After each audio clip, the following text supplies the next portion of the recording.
আসসালামু আলাইকুম। ফিজিম্যাক্সের পক্ষ থেকে তোমাদের সকলকে স্বাগত। এসএসসি 26 ব্যাচ আর কিছুদিন পরেই তোমাদের প্রাক নির্বাচনী পরীক্ষা শুরু হবে। তো এতদিন তোমাদের অনেকেরই পড়ালেখা ঠিকভাবে হয় নাই। তো যারা শুধুমাত্র পাস করতে চাও, এই ভিডিওটা শুধুমাত্র তাদের জন্য। ভালো রেজাল্টের জন্য পড়ালেখার কোনো বিকল্প নাই। তো পড়ালেখা করতে হবে, তোমাদেরকে ভালো করে পরিশ্রম করতে হবে, তবে একটি ভালো ফলাফল তোমরা অর্জন করতে পারবা। আজকের ভিডিওটা ওইসব শিক্ষার্থীর জন্য যারা এতদিন ভালো করে পড়াশোনা করো নাই কিন্তু পরীক্ষার মধ্যে পাস করতে চাও। আজকের ভিডিওটা শুধুমাত্র তাদের জন্য।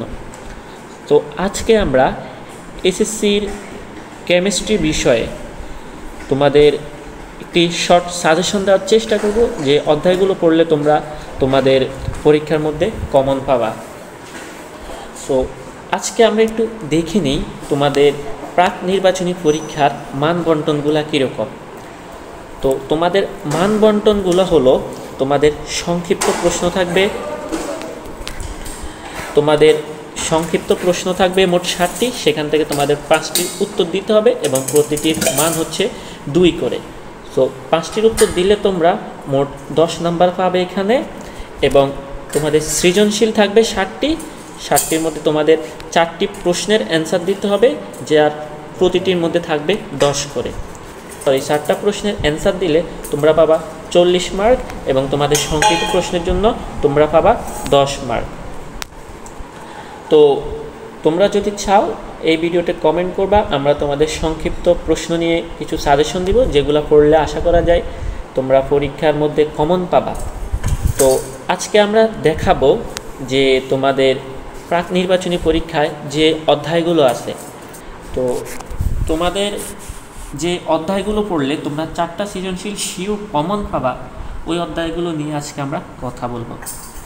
তো তোমাদের প্রাক নির্বাচনী পরীক্ষার মধ্যে তোমাদের রয়েছে 3য় অধ্যায় পদার্থের গঠন, 4র্থ অধ্যায় পর্যায় সারণী, 5ম অধ্যায় হচ্ছে যে তোমার রাসায়নিক বন্ধন এবং 6ষ্ঠ অধ্যায় মৌলের ধারণা ও রাসায়নিক গণনা। তো এখানে অনেকেই আছে হচ্ছে যে 3য় অধ্যায় তোমরা তেমন ভালো করে পড়ো নাই, বা অনেকে হচ্ছে যে 6ষ্ঠ অধ্যায়টা পারো না, যেহেতু এটা একটু ম্যাথমেটিক্যাল একটা অধ্যায়।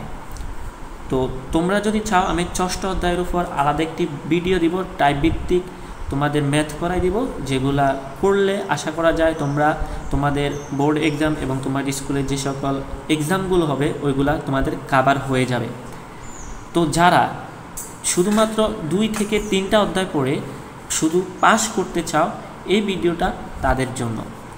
3য় অধ্যায় যে পদার্থের গঠন, এখানে কিন্তু স্পেসিফিক কয়েকটা বিষয় আছে, যে বিষয়গুলো পড়লে তোমরা এখান থেকে 100% সিকিউ কমন পাবা। তার আগে বলিনি, যেহেতু এখানে 4টা অধ্যায় আছে, এই 4টা অধ্যায় থেকে তোমরা তো 4টা মাস্ট পাবাই। তো 4টা পেলেও তো অনেকে হচ্ছে যে 4টা অধ্যায় সবাই ভালো করে পারে না। তো তোমাদের জন্য আমাদের সাজেশনটা থাকবে, তোমরা যদি 3য়, 4র্থ এবং 5ম অধ্যায় পড়ে যাও, তাহলে তোমরা 4টা সৃজনশীল মাস্ট পাবাই।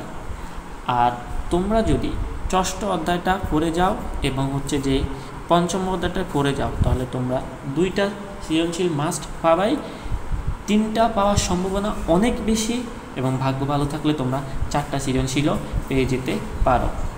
আমি তোমাদের সবাইকে রিকমেন্ড করব, তোমাদের যত কষ্টই হোক তোমরা 6ষ্ঠ অধ্যায়টা কখনোই বাদ দিবা না, কারণ 6ষ্ঠ অধ্যায় থেকে তোমরা 2টা সৃজনশীল পাওয়ার সম্ভাবনা অনেক অনেক অনেক বেশি। তো আমি আশা করব তোমরা সকলেই 6ষ্ঠ অধ্যায়টা পড়ে যাবা। 6ষ্ঠ অধ্যায়টা পড়লে তোমরা এখান থেকে মাস্ট 2টা সৃজনশীল পাবাই। এবং তার সাথে যদি তোমরা 5ম অধ্যায়টাকেও পড়ে যাও, তাহলে তোমরা একটা সৃজনশীল মাস্ট পাবাই। ভাগ্য ভালো থাকলে 2টাও পেতে পারো।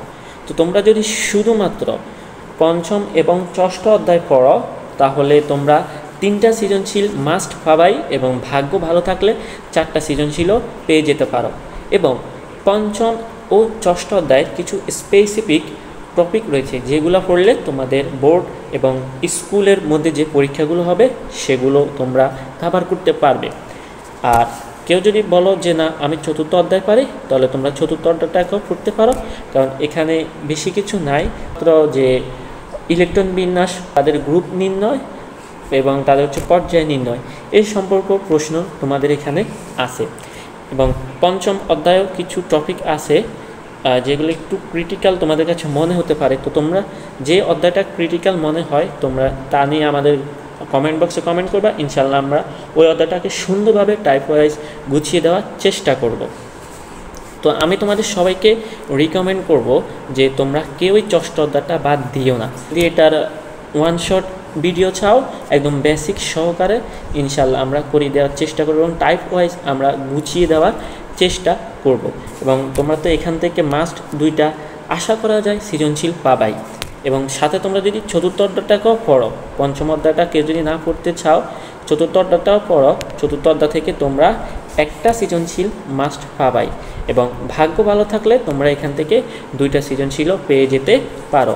এবং তৃতীয় অধ্যায়ের মধ্যে বর্ণনামূলক কিছু প্রশ্ন আছে। আর তো তোমরা সবসময় চেষ্টা করবা ম্যাথ রিলেটেড যে কোশ্চেনগুলো ওইগুলার অ্যান্সার করতে, তাহলে হচ্ছে যে তোমার নাম্বারটা কমার কোনো ওয়ে থাকবে না, সবসময় তোমরা ফুল মার্কে পাবা। কিন্তু বর্ণনামূলক প্রশ্ন হলে অনেক সময় দেখা যায় যে শিক্ষকরা নাম্বার দিতে চায় না।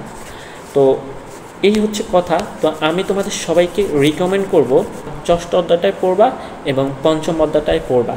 এটা পড়লে তোমরা আশা করা যায় 3টা তো মাস্ট পাবাই, এবং ভাগ্য যদি ভালো থাকে তোমরা 4টাও পেয়ে যেতে পারো।